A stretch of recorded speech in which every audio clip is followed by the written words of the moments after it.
It's just one of those things. Sometimes you just have to take it day by day and just learn through that. And I think that's a really important thing in, if you say tie it back to some sort of marketing lesson, is oftentimes in business and what we're doing marketing, we can't always see the outcome of it. We don't always know exactly how it's going to play out. The key thing is the consistency in which we do it. And if we just stay consistent with it, and yes, we may have to evolve, we may have to do many, many, many iterations of it. And the way that we're marketing right now may not be the thing that takes us to the next level, but it will lead us to that next level. Cold outreach on LinkedIn has become a numbers game. Automated connection requests, templated pitches, and AI-generated messages flood inboxes every day. And the fact is, most of them are getting ignored. My guest on today's show is Jason Osborn, a LinkedIn lead generation expert who spent years helping companies generate business on the platform. But the most memorable story he shares has nothing to do with LinkedIn. It's the story of surviving a plane crash and the unexpected lesson it taught him about consistency, relationships, and making the most out of the time we're given. That perspective shows up in the way Jason approaches business development. Rather than chasing prospects with heartless pitches, he developed what he calls the LinkedIn reverse podcast method. The idea is surprisingly simple. Interview your ideal prospects instead of trying to pitch them. In our conversation, Jason explains why traditional LinkedIn outreach falls flat. He shares how a brief conversation can create more trust than months of messaging back and forth. We explore where automation helps and where it gets in the way. His view is that technology should make relationship building easier, not replace it. If you're tired of sending messages that disappear into the void, this episode offers a refreshingly human alternative. Hello and welcome to Marketing Speak. I'm your host, Stephan Spencer. It is my pleasure to have Jason Osborn back on the show. He was on episode 302 5 years ago, talking about LinkedIn. Now, in this episode, we're going to talk about the intersection of LinkedIn marketing with podcasting as a 1-2 punch, and how also to integrate AI into what you're doing so that you can fill your pipeline, your sales pipeline, with valuable leads. Jason, it's so great to have you back on the show. Thanks, Stephan. Real appreciate it, man. You said 5 years. I was like, man, I can't believe it's been that long. It's crazy. Yeah.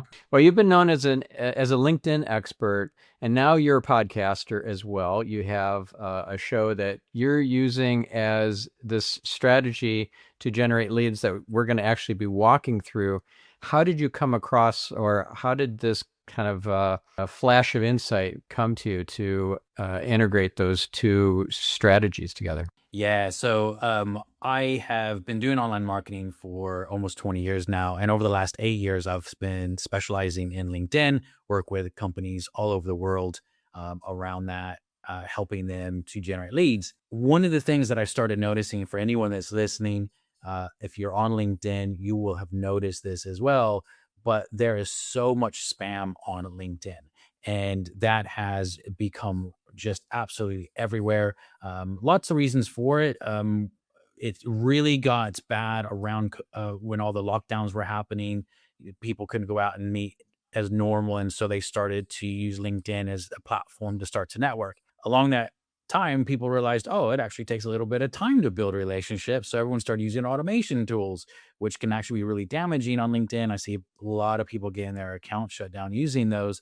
And so what ends up happening is they just use these tools, or they hire an agency that doesn't really know what they're doing, and they're just being spammed left, right, and center. So the way I came across this kind of hybrid thing that we call the LinkedIn reverse podcast method is I started seeing, well, how do we actually build business? How in the real, like, quote unquote, real world, offline, not online marketing. And it dawned on me that one of the best ways to do this, and you'll constantly hear this from everyone, and like some of their best business deals or clients have come through some sort of networking of some sort. They've gone out to have a coffee, they've gone to a networking event, they've gone to something. And as that, when they go out and build the relationship, the business comes after. And so it's like, well, how do we take that and apply that to online marketing, specifically LinkedIn? So I started looking at how do we do this? And we kind of fell in this by accident. There was a client of ours that was kind of doing this, and they wanted us to help out with their outreach and all of that and help them kind of build it up. and I saw how amazing it was working. And so we started doing more of it and testing more of it. So what we do is we take the platform of a podcast, but we flip it, we reverse it. So where most people have thought leadership podcasts, what we do is we have podcasts that are geared on interviewing our ideal prospects, not to sell to them on the podcast, not to pitch or anything like that, but it is there to build the relationship. And so that's kind of how we came across. Of course, I can go into a lot more detail of it, but that's how it came to fruition is how do we actually start building the relationships instead of spamming people on LinkedIn, but we look at it from a relationship led perspective. Yeah. Now you said it came about kind of by accident. I don't believe in accidents. I don't believe in random chance. So is something come to mind when I ask you, like, was there some sort of synchronicity or, beyond a chance kind of occurrence that brought this about? Because this is a big pivot for you guys to really focus. This is a big focus for your agency now. And I feel like there's more to it than just an accident. Well, I say an accident. It's something that I had been looking at doing in terms of how do we change the whole thing on LinkedIn so that it is more relationship. I mean, we've always been very much relationship led in the way we teach things, and we had launched a what we call our outreach done for you strategy. But the challenge with that is there was oftentimes clients don't actually do follow-ups with prospects and leads, which blows my mind. I don't understand why people don't do that. So I was looking for a way, well, how do we just take all of that off our client? They don't have to do the follow-up. They don't have to, we literally do everything. All of our guests do is just show up on the podcast. At the time, I didn't know that's what we were going to end up doing, but I was looking for something where it's just the easiest thing for our clients. They don't have to do anything other than just talk to their guests. And the synchronicity, I guess, is that whilst I was looking for this, we started working with a client that was looking for the same thing, that was testing this podcast side of it. And we just kind of came together with it. And I was like, oh, this is actually really powerful. And the way I look at it now is we build the coffee house, the environment in which people can meet, and we bring in their ideal prospects to them to sit down and have that coffee. All they do is we just say, sit down. This is the time and place you need to show up at the coffee house, and we're going to send people to you just to sit down with you every 30 minutes. And so it's exactly what I was looking for. I just didn't know I was looking for that. And it kind of came together, which is quite cool. Yeah. Yeah. And the goal isn't to sell the prospect during the interview. That would be awkward. Yes. What is the goal? To get the guest, your ideal prospect who's being interviewed, to do what? Yeah, to build the relationship. Though, so the best analogy, again, that I can give on this is the coffee house scenario, right? In the real world, offline, when we meet up with someone to have a cup of coffee, we're not necessarily going in thinking, okay, I'm going to sell them on this meeting, right? What we go into that coffee house situation, that coffee meeting, is let me go in, have a conversation with them, get to know them. They'll get to know me. Let's just chat. Let's get to know each other. Let's find out a little bit more about what they're doing. Sometimes that could lead to in-depth conversation about business. Other times you just end up talking and having a great time. And then at the end of that, you're like, you know what? That was really good. Why don't we talk further? And they're like, yeah, actually, I'd love to. Gosh, we didn't even talk about business. Why don't I actually sit down and have a Zoom meeting, or let's meet up for another coffee and let's really dive deep into the conversation, because I really like it. I think we could do business together. Right. So you're not trying to get them to stay on the call after the recording stops for, another half hour or something. Your goal is to get them to agree or to suggest a second conversation. Exactly. So in the real world, it makes sense. We're like, yeah, of course, that's what you do on a coffee meeting. But online, all of a sudden, it's like people's brains, they short circuit thinking, well, how do you do that? What do you mean? Like, how do you sell? It's like you do the exact same thing in a coffee meeting. We just use the platform of a podcast to build that relationship with people and then move them into a secondary call afterwards. So absolutely, you're correct on that. Yeah. Yeah. Yeah. One thing that bothers me about these coffee meetings that people try to have with me is they try to pick my brain, and they even use that terminology, and it just drives me bonkers. makes me cringe when I hear that expression. Can I pick your brain for a minute? Can I buy you a coffee and pick your brain? No, no, thank you. I do not want that.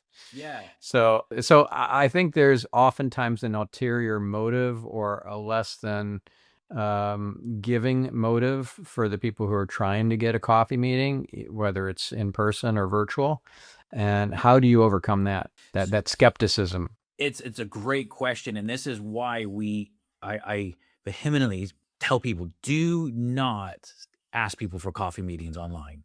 There's an immediate resistance that goes up. There's skepticism, like, and you'll get that. Hey, do you want to have an online coffee or a virtual coffee? It's like, why? What's the purpose? What are you trying to sell me? That there's an automatic, like, what's the catch to it? You know, where with a podcast, and yes, if in person, meeting up for a coffee, sometimes, if you just reach out cold to someone, say, hey, would you like to meet up and go to Starbucks or wherever, whatever coffee house you like? People might go, oh, what's the catch? Why do you want to meet up with me?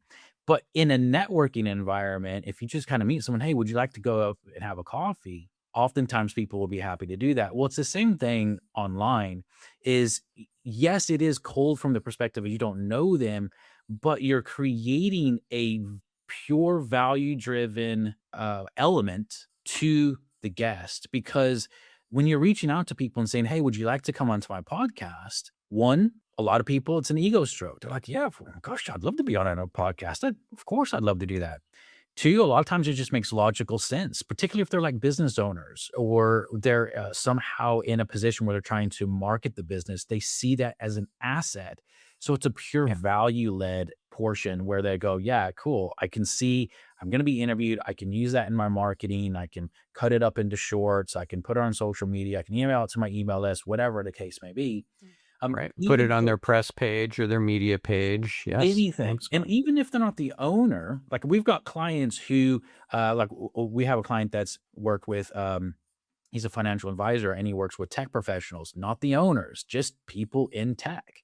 And he gets people, well, we get people booked onto his podcast all the time. They're not the owners. Well, why would just a quote unquote normal employee want to come onto a podcast? Well, first of all, they never get asked to speak on podcasts, right? Number two, they never get asked to speak about their experience and expertise, right? And so all of a sudden, like, oh, and so it gives them a platform to be able to share experience where most of the time no one really cares around hearing that. And so again, it builds a relationship. And that's the key thing. It's all relationship led. And at the end of that podcast, sometimes people are happy to move on to have a conversation. Sometimes they're not immediately. Sometimes you can follow up with them and they're ready down the road to have a conversation. But you would treat it like any other sort of relationship-led prospecting method. And that's the key thing is, but everyone knows in business, you got to sell. There's got to be some sort of transaction to stay in business. We get that. But you don't have to do it in a way where people feel that they're being taken advantage of. Because if they can come on a podcast and they feel valued, they feel appreciated, they feel heard, you're asking them questions about their expertise, they feel valued in it, they can see it as a marketing asset to them, all of a sudden you're giving way more to them than you're getting from them at the moment, right? And then if it turns into business, fantastic. And so that's the beauty of it. So it's, how many coffee meetings do we actually want? Well, how many podcasts can we get? We book up to 20, sometimes 30 or more podcasts per month for clients. So this isn't just one a week or one a month. Imagine having 2 to 5 of these relationship-led conversations every week. And that's the power of it. It's really, really cool. Yeah. So how do you introduce your product or service in a way that seems natural, and then they have an inclination or curiosity that's been piqued, that you can then say, hey, do you want to talk about this in further detail without it being pitchy? Yeah. So it's the key thing around this is how you're running the whole entire conversation. We recommend that you actually do your intro and outro in every podcast, where most podcasts, they have a pre-recorded intro and outro that they edit in afterwards. Well, with this, you do it while you're on the call with them. So they hear what you're saying, and the intro, you sponsor the show by your own thing. right? Which sometimes people feel like, oh, how can I do that? Well, it's like, well, if someone paid you to sponsor their thing on your podcast, you wouldn't have any issues with that. But all of a sudden, when you go, oh, this show is sponsored by the LinkedIn reverse podcast method, where we do this, this, and this, we provided for established business with reliable acquisition channel conversations with their ideal prospect that doesn't rely on any of the spammy traditional marketing methods. All of a sudden, they hear that and the penny drops, just like if you were to sponsor somebody else. But all of a sudden, when we sponsor ourselves, we're like, oh, we can't do that, which is so weird. It's like, why not? It's your business. So you're sponsoring the show by your own thing. People are fine with that. They hear that, it drops that seed into their Right. And you do it at the end as well in the outro? and the outro as well, because obviously you've been talking, you're asking them questions about their expertise and all that. And so when you say it in the outro, it drops that seed again. And they're like, oh, Yeah. and oftentimes when you get done with the actual podcast side of it, they'll say, oh, by the way, what's that thing? They never remember the actual name, right? They just remember the feeling of, I need to ask him about that. And so you'll get people that ask that, or just gosh, Stephan, you've done so many podcasts. You know that at the end of the podcast, you just talk, you just chat back and forth. And oftentimes, again, like in a normal coffee meeting, it just opens up an opportunity to say, well, look, I'd love to help you just as a thanks for being on the podcast. Like, would you be open to diving deeper on that on another call? Sure. Absolutely. You're correct with what you said earlier. You're not sitting there for another half hour trying to pitch them or anything like that. You're not doing any of that. All you're doing is, if you go into it saying, how can I build relationship? How can I build the acquisition channel conversations? Because if I know that I have more and more conversation with my prospects and build a relationship, the business will come. Right. And so how do you augment this with AI? Or do you augment it with AI? Like, I'll just give you an example of what I'm playing with to take my podcast to a whole other level. I don't see any other podcasters doing this yet, but I have on my other show, Get Yourself Optimized, several prototype episodes where I've done this. One is with Mary Resenbeck on homeschooling. Another is Philip Samorvan Helsenberg. Okay, let me restate that. Another is with Philip. Okay, he's got 4 names, so let me get it right here. Okay.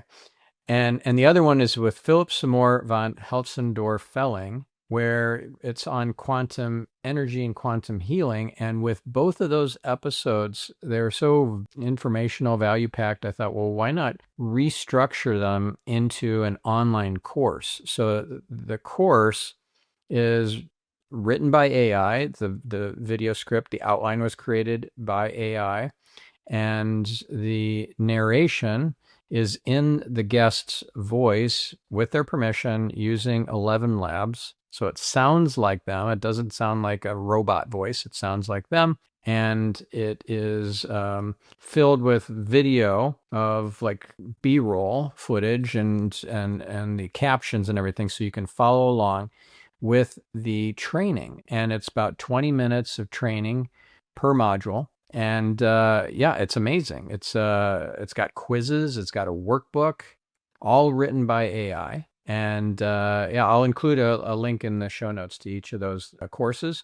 So we could roll that out across all the episodes and get another just rapport building, outreach communication going with that previous guest, even if they were on the show 10 years ago, and say, hey, we're using AI to do this with these episodes. Here's a sample. Would you like us to do this with your episode? Can we get your permission to use your voice to narrate it? It'll be AI generated, but it'll sound like you, but we need your permission to do that. Is this something that you would like to reuse yourself on your own website? Because we can send you the video files and the quizzes and all that sort of stuff. I think it's a great way to reactivate somebody who was a guest 9-10 years ago, or even a year ago, because you're no longer top of mind anymore. That episode was, it came and went, So I thought that was a pretty cool strategy. But what are you doing to leverage AI to make these more impactful these conversations and the outreach and the efficacy, efficacy of these outreach is actually getting the desired outcome. Yeah, yeah. Really interesting that you're doing all of that. It's quite cool. I always love hearing how people are using AI to do different things. In terms of what we do, like the episodes that we do with our clients, or our clients do with their guests, is that they're very short. They're only 15 minutes in terms of the podcast. So potentially there could be something with AI that we do around that. But because they're such bite-sized chunks, there's not as much information in it to be able to create like a course from it or anything. Mhm. What our main purpose is not necessarily to try to get the podcast to number one, have a ton of downloads. That's more of a traditional thought based podcast platform that people are looking to do. So if that happens, that's awesome. But it's more of a secondary thing. What we're looking at is how many new guests can we speak with to build that relationship. So from an AI perspective, it's definitely not anything as detailed or intricate of what you're doing, which although it does sound very cool, my mind is spinning with some ideas. But our main focus is getting people in front of their ideal client 2 to 5 times per week. Now we still use AI a bit to help with the creation of the podcast title and descriptions and things like that, because it just saves so much time. I mean, I remember back in the day, and I know you've been having a podcast forever, but it was so time consuming to create those things where you'd have to hire someone where they'd listen to it and create some sort of description around it, or you could get the transcript, but it wouldn't necessarily uh, create the description and things like the way they do now. So there's a lot of things you can do to speed things up. But I do recommend that even anyone using AI, you still have a look over it, and just don't trust everything that AI puts out, because it's not always 100% accurate, but it will do 90 to 95% of the heavy lifting. So, but yeah, we don't use it anywhere as detailed or in what you're doing with it. That's very cool. I love that idea. Yeah. And of course, as AI improves exponentially, Yeah. it will go from 95% on the mark to 99.995% on the mark. And, you'll hardly have to spot check anything. That's coming within months, I'm sure. So I'm curious, how do you get the outreach to be so successful in terms of the hit rate? Like, what is your angle? What's your kind of persuasion techniques? Dr. Robert Cialdini, who was a guest on this podcast, wrote an amazing seminal book on the topic of persuasion and influence. It's called Influence, and the principle of unity is just one example of the principles that he has. That principle is a great opener. Like, hey, just reaching out to invite you on my podcast. By the way, I also went to University of Michigan. Go Blue, right? So that unity principle, like, oh, here's another Wolverines fan. Okay, cool. So that kind of greases the wheels a little bit. Like, what are you doing to increase the hit rate for your outreach campaigns? Yeah, it's something actually very similar. We don't necessarily say, oh, by the way, I've also done this, or I've gone to the university, or I like this sports team, because you're not always able to do that. But what we found is this: that just by asking, hey, do you want to be on my podcast? There's an automatic, oh, they're adding value to me. They're not trying to pitch me. They're trying to sell me, which you automatically stand out from other messages that being sent, which, I'd say let's go 98% instead of 99%. 98% of the messages they're having on LinkedIn are probably just very similar in nature. Hey, I want to add you to my network. Hey, we've got this thing. Hey, would you like to jump on a call? Hey, we're doing this, this, and this. You can feel it's a pitch of some Yeah. sort. So by adding value straight away, then, oh, this is different. And they can see the value by being on the podcast, similar to what we mentioned earlier. The other thing is that not so much the unity piece you mentioned there, but it's the recognizing their value and what they bring. So we'll talk about that, our client again that does interviews, tech sorry, not tech, yeah, tech professionals. He'll say, I've got a podcast where I interview successful tech professionals like yourself to share the lessons you've learned, what you do differently in your journey of being a tech professional, where you see the tech industry going. It's those sorts of things, because now they're like, oh, they're actually wanting to hear from me and share my experience and where I think tech, the tech profession is going. It creates this, oh, I'd love to share my information. And the really interesting thing about most human beings is that we're very happy to share information if we feel like it's going to be value added, as opposed to what you said earlier, where people reach out, hey, can we pick your brain? And it's like, okay, now you're actually wanting information from me for free. You're trying to, you're trying to take advantage of my information.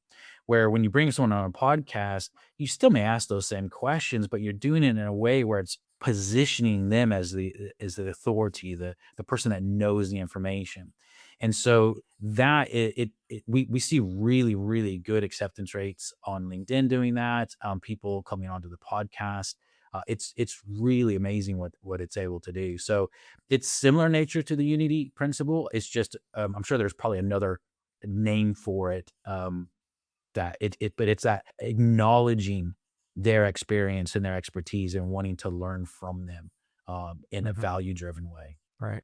And are you doing this outreach, your agency, are you doing it as the agency, or are you doing it as the person who's going to be interviewing? Like, do you get their LinkedIn login details and then you're doing the outreach as them? Or are you saying, hey, we're the publicist, or we're the whatever, podcast manager for such and such client, and they'd love to have you on the podcast?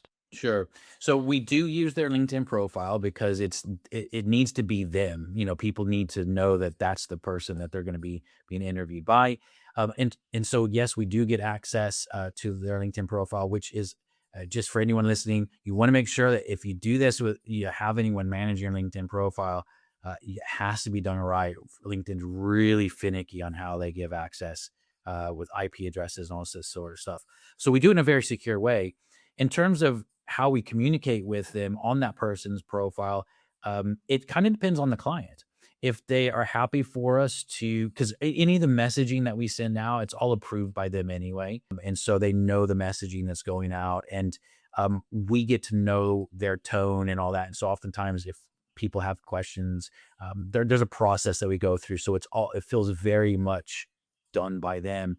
But there are some clients who are like, oh, no, I don't really feel comfortable like that. Can you just say, hey, you're my assistant and you're reaching out to have them on the podcast? And if they want us to do that, we can do that as well. So it's what the client feels more comfortable with. But the cool thing around that is this: when you talked about AI earlier, I think there's a lot of skepticism in the marketplace right now around, is this a real person or is this AI? And when you're asking someone to be on a podcast, whether we message someone as them or whether we're saying, hey, we're so-and-so's assistant, they'd like to have you on the podcast, whatever the case may be, what people automatically feel is, oh, this is real. Because at some point, just like me and you, we're on a podcast, I'm going to get to speak to you. Like, you're not an AI person. Now, again, down the road, it may change.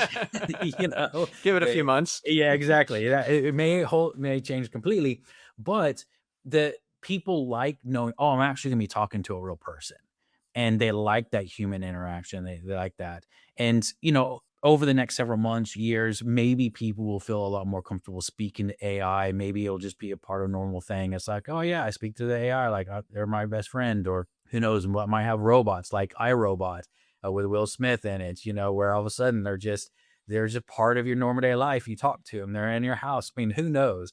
But right now, people like knowing, oh, this is an actual person, as opposed to just another message that they don't know. Is this real? Is it spam? Am I dealing with some sort of bot? They just don't know. And so however we message them, at the end of the day, they know they're going to be talking to a real human being on the podcast. And people love that. Yeah. What if you don't feel comfortable podcasting? Oh, so good question. The big difference between what we do and traditional thought leadership podcast is that a thought leadership podcast typically is you're having to come up with some big, massive 30-minute or 1 hour talking points. You're talking to yourself, basically. You're just talking to camera, or you might bring on a guest like what you've done here. But you've been doing this for so long, you're really seasoned with it. But someone coming into it, like, oh my God, I've got to do all this research. I'm going to do this. I'm going to do that. Or they'll look at these big, massive podcasts, like Diary of a CEO and all that. Think, oh, I've got to have some big studio and all that. You don't. So what I always say to people is this: do you do Zoom calls? Which, of course, the answer is yes. It's like, you're qualified. Yeah. That's it. You're literally just having a conversation. What kind of makes people nervous is they go, oh my God, I'm on camera doing a podcast. Well, you're on camera doing a Zoom call as well. And so, I still coach and I consult my clients on how to run it and the way to do it. But if you can do a Zoom call, you can do a podcast, because you're literally just talking to somebody, asking them the questions about their experience and expertise and knowledge around a particular topic. And it's so simple. So simple. Yeah. One thing that I think helps with the credibility kind of positioning angle is to have a proper microphone. Yeah. So if you're just on your internal microphone on your laptop, that doesn't look so credible. Like, podcasters have a fancy mic.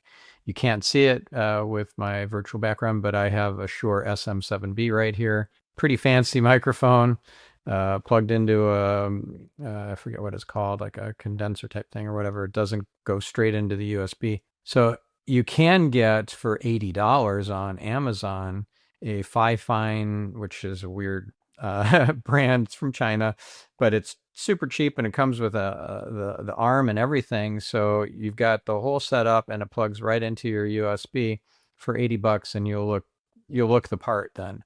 I think that's important, because just having AirPods in your ear and using the internal mic on your laptop just doesn't make you look like you've been doing this for very long. Yeah. Like, I've got a Yeti Blue, and I do recommend at least good audio quality. The cool thing a lot with the editing process is a lot of the times when you edit it, the editing software now does have a studio filter type thing that you can do. So you can actually run it through, and it does sound quite decent. But you're right, you don't need to have, you're not spending hundreds and hundreds of dollars to try to get something done. I always have an earpiece in here like this, just because I never like to hear the sound directly from the laptop, because sometimes I just like it, have it in here. But sometimes people have the earphones on. I see, podcasters do that as well. It's everyone's a little bit different and unique in the way they're doing, but audio quality, I think, is a big thing. And even if your video quality on the laptop is really poor, you can get a decent webcam for $30-$40. Like, it's not expensive. So it doesn't cost a lot to get started, and you can always upgrade down the road with stuff. But yeah, it doesn't, it's not a lot. It's not as much as what people think it is. It's pretty easy to get started. Yeah. So you mentioned at the beginning of this episode how spam is just kind of taking over LinkedIn. Could you give some examples of the kind of spam that you're talking about? Like, are these in direct messages? Are these in posts? Are these in comments? All the above? Like, what does this look like? And how do you stand apart from all that noise? Because I'm sure our listener is active on LinkedIn more than just to outreach to get podcast bookings. So, they're investing time, or their team is, to help them build up their profile and their reach, their reputation with the algorithm and with their followers / connections. I'm sure, we've gone into some detail in the previous episode 302, but things have changed, and probably you have some additional new strategies as well. Yeah. Well, when I say spamming, I'm primarily talking about connection requests and DMs. Posts, I don't see too much spam per se on LinkedIn with that. However, posting on LinkedIn is usually very ineffective. People don't go onto LinkedIn to sit there and scroll through content. I always tell people, and when's the last time you heard someone say, "Oh my God, when on LinkedIn, I just got lost scrolling for the last hour and a half." You never hear that, right? TikTok, Facebook, Instagram, YouTube, yes. It's like, oh my God, I went on, and the next thing you know, an hour and a half later, I'm watching some weird cat video, right? You don't hear that on LinkedIn. That's not what people go there for. And so content on LinkedIn is more of um, it's a supporting mechanism when you have a proactive outreach strategy. So as you're reaching out and as you're building connections, as you're having that direct relationship approach, the content then can help support that potentially. So everything on LinkedIn's backwards around it. Other platforms, it's content first. On LinkedIn, it's content second. And so what comes first on LinkedIn is the direct outreach strategy. But again, most people are doing it wrong and they're being spammy. So connection requests, right? I kind of mentioned this one earlier. People go, "I'd love to add you to my network." It's like, okay, great. So what's in it for me?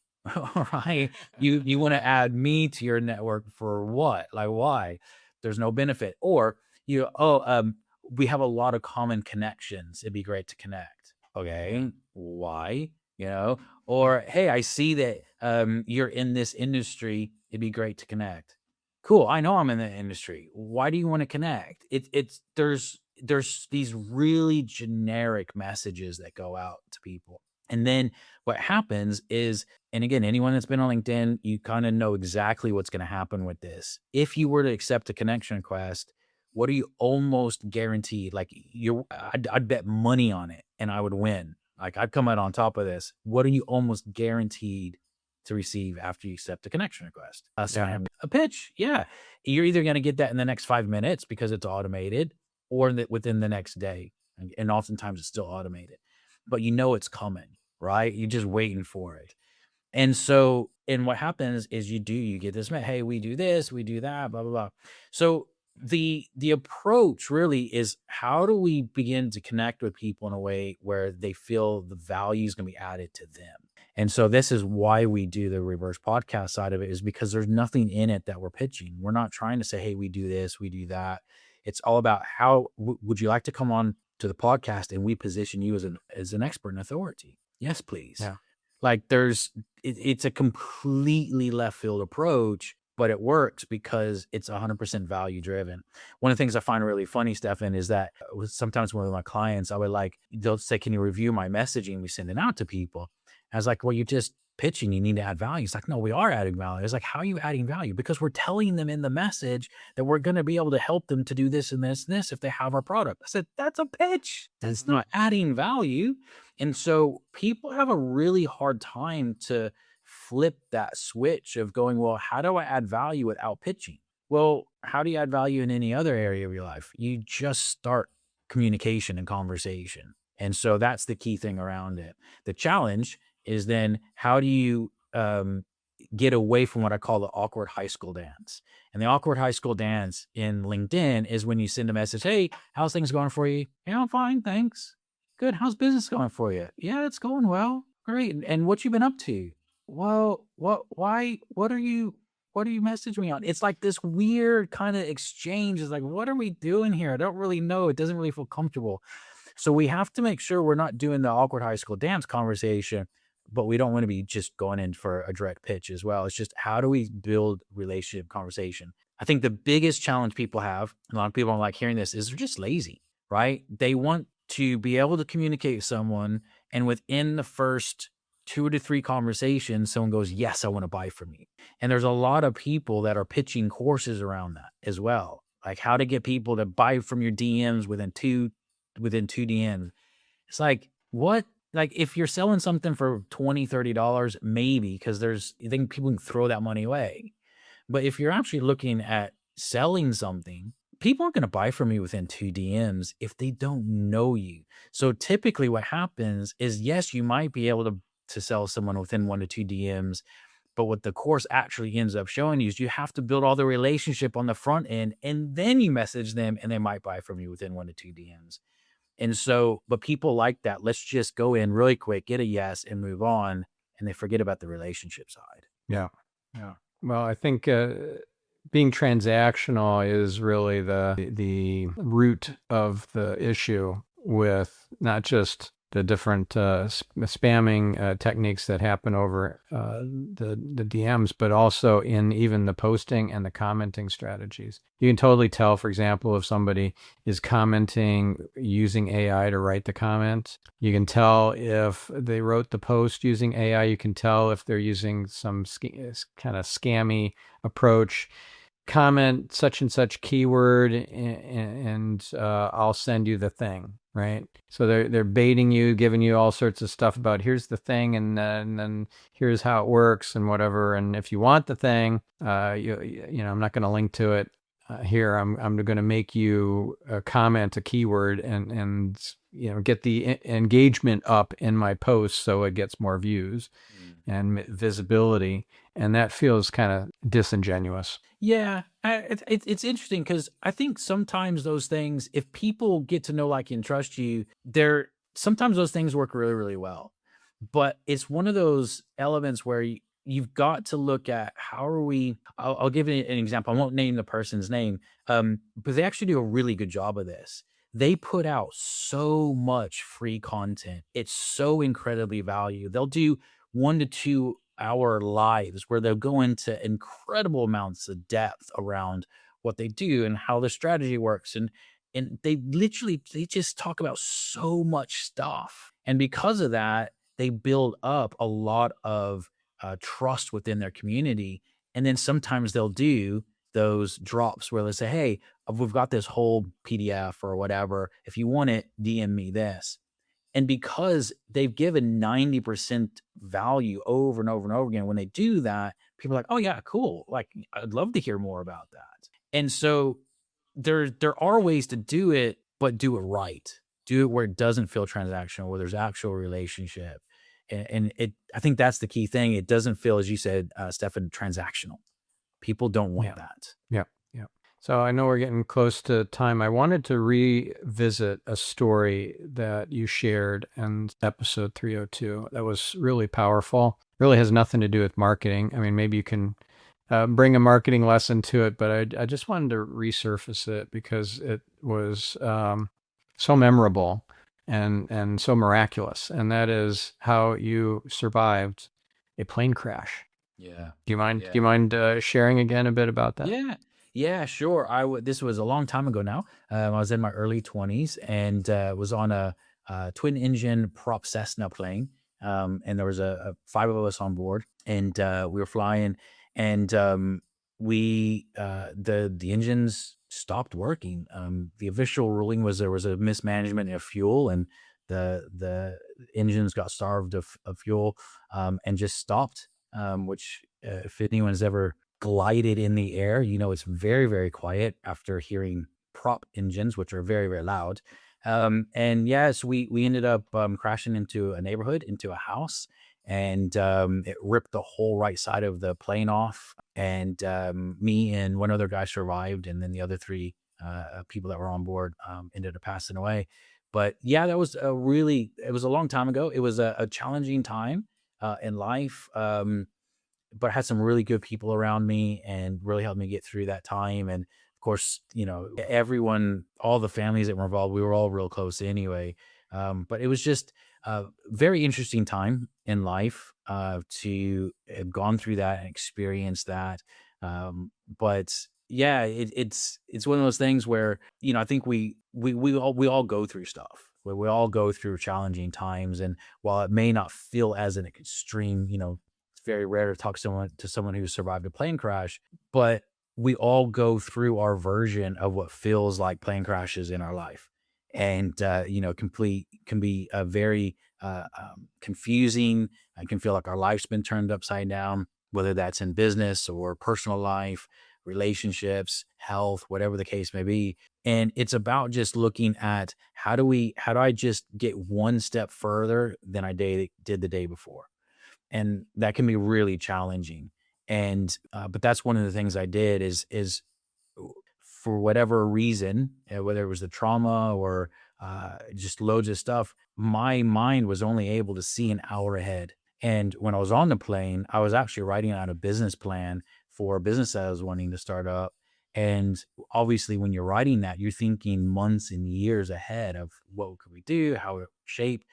And I found it scary in a lot of ways because afterwards, I can't explain it, but I could not see an hour ahead. The furthest I could see and like plan ahead was an hour. After that, it's like my whole brain went fuzzy. I couldn't see anything. It was like the future was this blur. And so I just, one day I just told myself, I was like, okay, I'm not going to try to see tomorrow. I'm not going to try to see next week or plan ahead. I'm just going to plan ahead a half hour into the half hour further. So if I could see an hour ahead of time, what I'm going to do 30 minutes after that. And then the next day is like, okay, let's do 2 hours and then 3 hours. And so over the next several weeks, it built up, and over obviously the next several months, it became a lot more normal. I could see, into the future again, so to speak. But it's just one of those things. Sometimes you just have to take it day by day and just learn through that. And I think that's a really important thing. In if you say tie it back to some sort of marketing lesson, is oftentimes in business and what we're doing marketing, we can't always see the outcome of it. We don't always know exactly how it's going to play out. The key thing is the consistency in which we do it.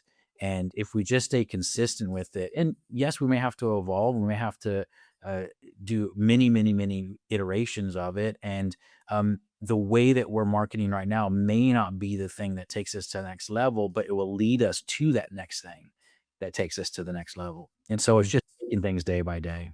Yeah. And I think also, too, that we have to trust that what we're doing is making an impact. There's a ripple effect that we can't see, maybe even our whole life. But when we have our life review after we, go back to non-physical, we'll see how the things that we did, the podcast episodes and the blog posts and all that we wrote to help people and not just to sell our stuff, actually made people's lives better, maybe even saved some lives. So I've been doing this show and Get Yourself Optimized for 10 years. Wow. And that's a lot of episodes. And have I gotten an ROI in terms of like, more money out than I put in? No. It's been a cost center, not a profit center. That's it is what it is, and I don't feel like I wasted my time because I didn't make a profit on this podcast. But I know and trust that this has impacted people's lives. So yeah, 100% agree with you on that, Stephan, for sure. Yeah. So if our listener, they want to work with you, they want to hire your agency to help them get these ideal client conversations happening in the podcast interview format, what do you charge? How does it work? You mentioned there's typically 20 to 25 episodes booked per month for an average client. Like, walk us through kind of the pitch. Yeah. So we do a 3-month upfront contract with that, which includes all your setup and just the setup for everything needed, and then 3 months of implementation. It's somewhere between, depending on kind of what we're doing and clients we're working with, it's anywhere between 5 to 7,500 setup for those first 3 months included as well. And then should people carry on with that and they're like, yeah, Jason, this is awesome, let's keep going, then it's just a normal rolling monthly contract that we have for that. Usually around 2,000 a month. But we do literally everything. The only thing that our guests or our clients have to do is just show up and do the fun bit on the podcast and have conversations. And obviously there's ongoing consultation with me as much as needed and all those sorts of things to help them out. But it's very simple structure in what we do on that. So that's what we do. And if people, want to get in touch and learn a little bit more and have a conversation to see if it's even a right fit for them, then just reach out to me on LinkedIn and we can have a chat there and take it to the next step of having a conversation. Yep. And they should definitely mention me. They came through a Marketing Speak podcast and Stephan Spencer.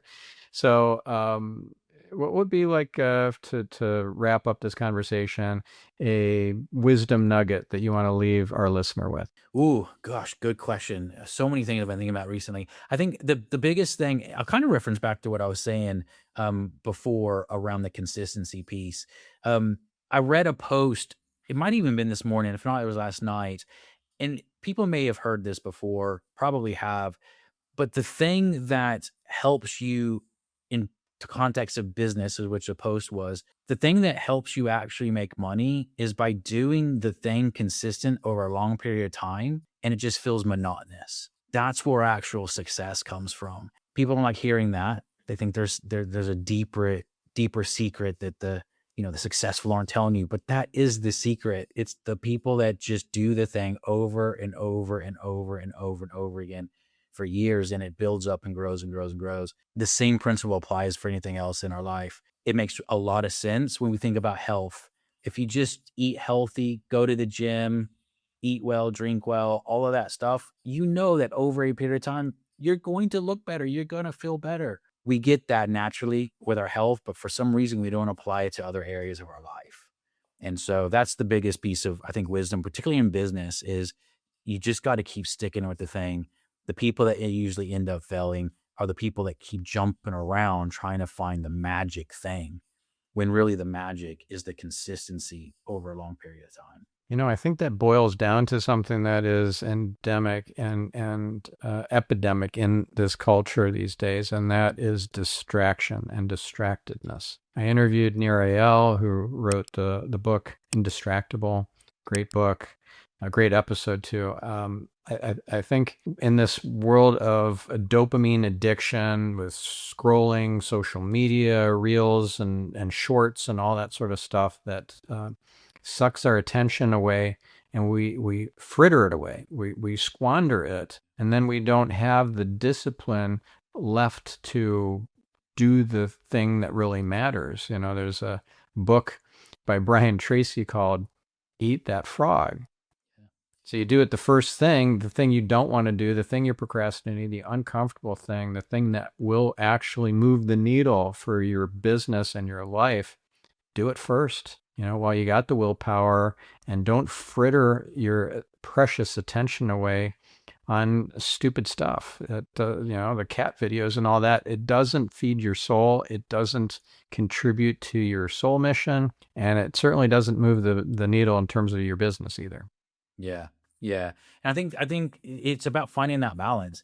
Nothing wrong with watching a cat video. Nothing wrong with having downtime. Nothing wrong with that. But I think what you said is absolutely correct. It's not allowing the attention to be sucked away by things that actually don't move the needle or move you forward. Have those times where you go, yeah, I'm just chilling right now, but it's structured in that. And then you go, here's my time where it's pure focus, where I'm going to build and do that, not just get distracted. It's becoming increasingly more challenging with the amount of attention distractions that we're having now. It's crazy. Yeah, for sure. All right. Well, Jason, it was a pleasure. Thanks for coming back on the show. Listener, go find a way to make a difference in people's lives. I'm sure something intuitively will come to you, and we'll catch you in the next episode. I'm your host, Stephan Spencer, signing off.